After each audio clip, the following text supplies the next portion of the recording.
Hello guys, Assalamu alaikum. Welcome to my channel CSS Mentor.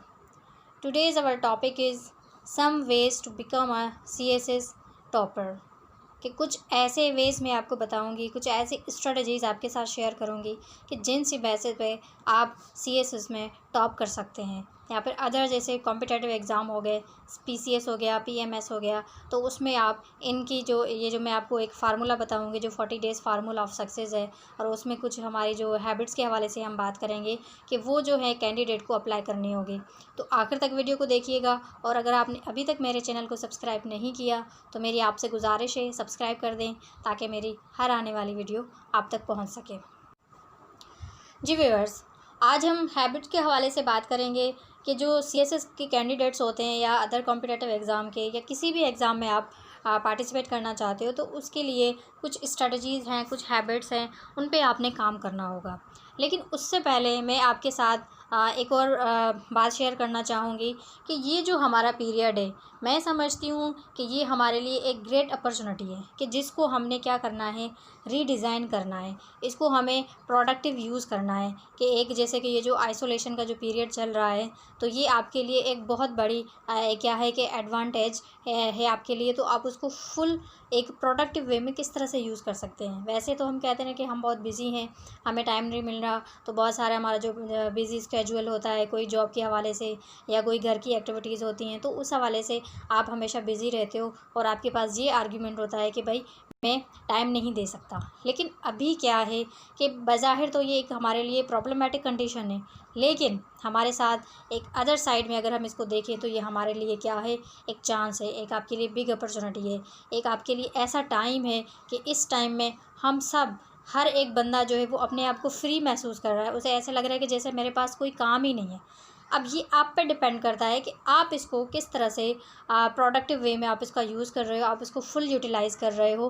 तो अगर आप CSS के उम्मीदवार हैं या PCS के, PMS के, कोई भी आप टेस्ट देना चाहते हैं, तो आप इस अपने टाइम को एक इफ़ेक्टिव वे में यूज़ कर सकते हैं कि क्यों ना हम इस टाइम से अपना फुल एडवांटेज लें। इसको हम किस तरह से एक प्रोडक्टिव वे में यूज़ कर सकते हैं, तो उसके हवाले से मैं आज आपके साथ कुछ स्ट्रेटजीज़ शेयर करूँगी। और यहाँ पे जो हमारा मेन मोटिव है, जैसे जो मेरा चैनल है वो यही है कि CSS मेंटोर के हवाले से कि जो CSS कैंडिडेट्स हैं, जो डिज़र्विंग कैंडिडेट्स हैं, उन सब के लिए पर्टिकुलरली जो बिगनर्स हैं, क्योंकि बिगनर्स जो होते हैं उनके पास ऑथेंटिक वैल्यू इंफॉर्मेशन नहीं होती, वो बहुत डिस्टर्ब होते हैं, उनको समझ नहीं आता कि हमें किस तरह से करना होगा, क्या करना चाहिए, कि हमारे लिए कुछ ऐसा टूल हो, हमारे लिए कुछ ऐसी स्ट्रेटजीज़ होनी चाहिए तो जिनकी बेसिस पे हम अपना काम कर सकें और अपनी सक्सेस को पा सकें।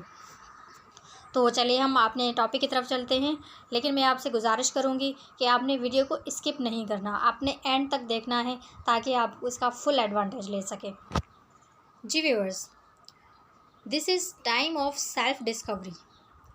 जो मैं समझती हूँ कि ये जो टाइम है आपके लिए, दैट इज़ फॉर यू, कि सिर्फ़ और सिर्फ आपके लिए है कि इस टाइम में आप अपने आप को डिस्कवर करें, आप अपने आप को देखें, अपनी वर्थ को एनालिसिस करें कि मैं कहाँ हूँ, आप क्या चाहते हो, आप अपने जो आप बनना चाहते हो, जो आपकी प्रायोरिटीज़ हैं, आप उनको राइट डाउन करें। उसके बाद फिर आप अपने इस जो आइसोलेशन का जो पीरियड है, जो क्वारंटाइन पीरियड है, आप इसको फुली तौर पे आप इसका एडवांटेज लें।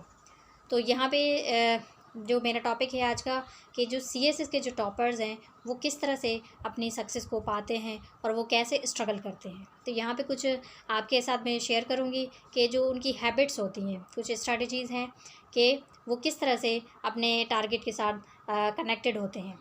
फर्स्ट आपने क्या करना है कि early morning make schedule for your studies at least 90 minutes. कि जो सुबह के जो 90 मिनट्स होते हैं बहुत इम्पोर्टेंट होते हैं, क्योंकि सुबह में जो आपका माइंड होता है वो फ्रेश होता है, आप एनर्जेटिक होते हो, आप अपने काम को फुली तौर पे करना चाहते हो। तो उस वक्त आपने क्या करना है कि एटलीस्ट 90 मिनट आपने अपनी स्टडी को देना है, क्योंकि अभी ये जो आइसोलेशन का पीरियड है ये आपके लिए बहुत ज़्यादा इफ़ेक्टिव हो सकता है। तो आपने क्या करना है, तो आपने इसको एक ऑनेस्टी के साथ, आपने कमिटमेंट के साथ आपने अपनी स्टडी को टाइम देना है। जो आपके वीक एरियाज़ हैं वहाँ से आपने स्टार्ट लेना है, क्योंकि पहले हम क्या करते हैं कि भाई जो जॉब वाले बंदे होते हैं या फिर कोई अदर एक्टिविटीज़ होती हैं, काम होता है, तो हम उसमें बिज़ी होते हैं। तो उसमें हम सुबह सुबह क्या करते हैं कि हम घर में मतलब नाश्ते के बाद हम फ़ौरन निकल जाते हैं। लेकिन अभी आपके पास बहुत ज़्यादा टाइम है, आप फुल डे है आपके पास, लेकिन सुबह के जो 90 मिनट्स हैं या फिर 1.5 आवर या फिर आपकी जितनी भी कैपेसिटी है, आप उस हिसाब से अपना काम कर सकते हैं।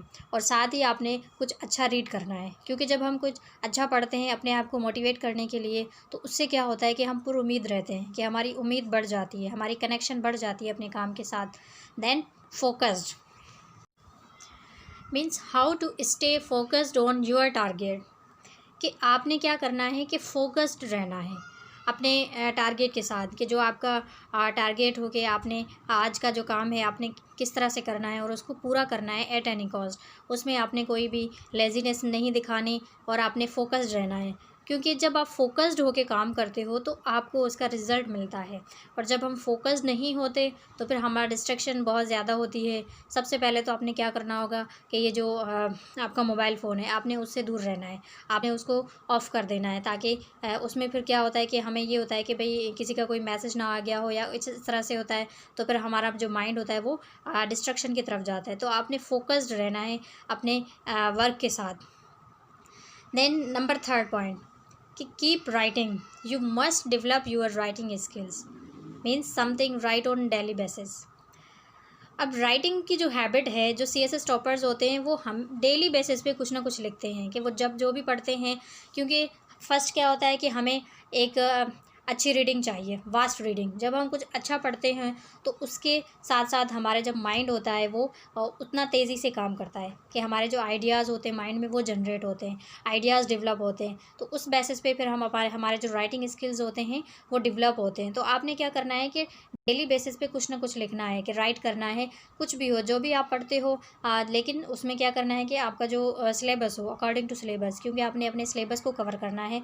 तो उसके साथ साथ आप जो भी नोट्स बनाते जाएं तो वो आपने लिखते जाना है, कि जब आप लिखते हैं तो फिर उसके साथ क्या होता है कि वो आपको एक तो मेमोराइज़ होता है, बड़े अरसे तक आपको वो याद रहता है। और साथ साथ क्या होगा कि आपके जो राइटिंग स्किल्स हैं वो ऑटोमेटिक डेवलप होते जाएंगे, उसमें जो कुछ जो ग्रामेटिकल एरर्स होते हैं वो भी अपने आप रिमूव होते जाएंगे।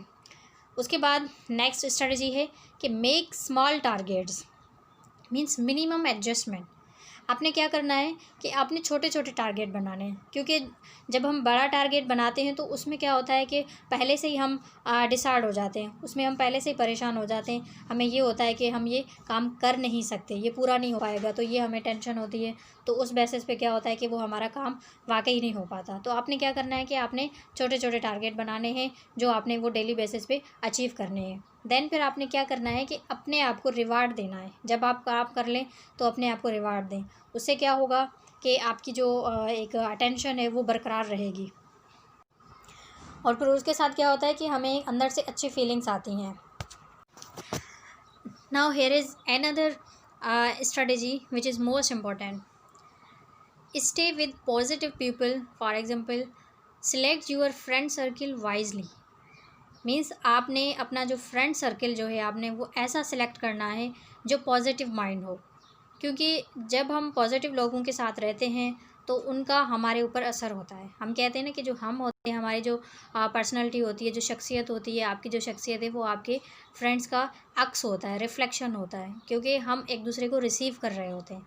तो आपने क्या करना है कि आपने ऐसे लोगों के साथ जुड़ना है, फ्रेंडशिप करनी है कि जो पॉजिटिव माइंड हो, जिनमें कुछ करने की एक पावर हो, एक चाह हो, एक तड़प हो। तो उससे क्या होगा कि वो फिर आपकी जो रेजेस हैं वो भी ऑटोमेटिकली बढ़ती जाएंगी, आपकी भी ख्वाहिश बढ़ती जाएगी कि मुझे भी कुछ ना कुछ करना है, अपने दोस्तों की तरह बढ़ना है, उनमें अपना नाम कमाना है। तो आपने क्या करना है कि अपने जो फ्रेंड सर्किल है वो आपने एक शानदार तरीके से और स्मार्टली और सही तरीके से आपने क्या करना है उसको सिलेक्ट करना है, कि जो पॉजिटिव माइंड हो, जो नेगेटिव पीपल हो उनसे आपने दूर रहना है, क्योंकि जो नेगेटिव होते हैं वो आपके माइंड की तरफ नेगेटिविटी बढ़ाएंगे, जो पॉजिटिव होंगे वो फिर आपकी माइंड की तरफ जो है वो पॉजिटिविटी को ट्रांसफ़र करेंगे। अब लास्ट क्या है, मेक योर रीडिंग हैबिट, कि रीडिंग हैबिट जो है दैट इज़ मोस्ट इम्पॉर्टेंट। कि इसके बगैर हम कुछ नहीं कर सकते। अगर आपकी रीडिंग अच्छी होगी तो आप अच्छा लिख सकते हैं, आप अच्छा बोल सकते हैं और आप अपने आर्ग्यूमेंट्स को जस्टिफाई कर सकते हैं। तो सबसे पहले आपने वही, जैसे मैंने आपको कहा कि रीड एंड राइट, कि जितना हो सके आपने राइटिंग स्किल्स पे काम करना है और रीडिंग पे काम करना है। Now I am going to talk about 40 days formula of success. What is the logic behind this formula? कि ये जो मैं आपसे बात कर रही हूँ 40 days फार्मूला ऑफ सक्सेस, कि इसके पीछे क्या लॉजिक है। लॉजिक यही है कि ये जो हमने स्ट्रेटजीज़ की बात की, ये जो मैंने कुछ हैबिट्स की बात की, कि ये कुछ ऐसे वेज़ हैं जिनको हमने फॉलो करना है। मीन्स जो CSS जो टॉपर्स होते हैं वो इन्हीं स्ट्रेटजीज़ को फॉलो करते हैं। वो भी यहीं के रहने वाले हैं, इसी प्लैनेट से ताल्लुक़ रखते हैं, वो किसी अदर प्लैनेट से नहीं आए। वो भी हमारी तरह हैं, आपकी तरह हैं, मेरी तरह हैं, वो भी कॉमन पर्सन है, कॉमन मैन है। तो सिर्फ़ और सिर्फ वो क्या करते हैं कि वो एक सिमत में, एक डायरेक्शन में, एक अपनी कमिटमेंट के साथ काम करते हैं। कि अगर आपने इन सारी जो मैंने आपको स्ट्रेटजीज़ मैंने आपके साथ शेयर की हैं, आप 40 डेज़ तक आप कंटिन्यूसली करते हो तो आपने एक अपने जो मंजिल है उसकी तरफ कदम बढ़ाते हो। क्योंकि जब हम 40 डेज़ तक कोई भी काम कर रहे होते हैं मुसलसल, तो फिर वो हमारी रूटीन में शामिल हो जाता है, वो फिर हमारी हैबिट बन जाती है। इन शॉर्ट, कि जब आप ये सारी चीज़ें जो हमने डिस्कस की हैं, जो स्ट्रेटजीज़ डिस्कस की, इन सब को जब आप अप्लाई करते हो in true sense with commitment, तो कामयाबी आपका मुकद्दर बन सकती है। तो यही CSS टॉपर्स की खूबियाँ होती हैं, हैबिट्स होती हैं जिनको वो फॉलो करते हैं और फिर कामयाबी उनके कदम चूमती है। तो आपके साथ भी ऐसा हो सकता है। So that's all for today. Thank you. If you like my video, please subscribe and share. Thank you.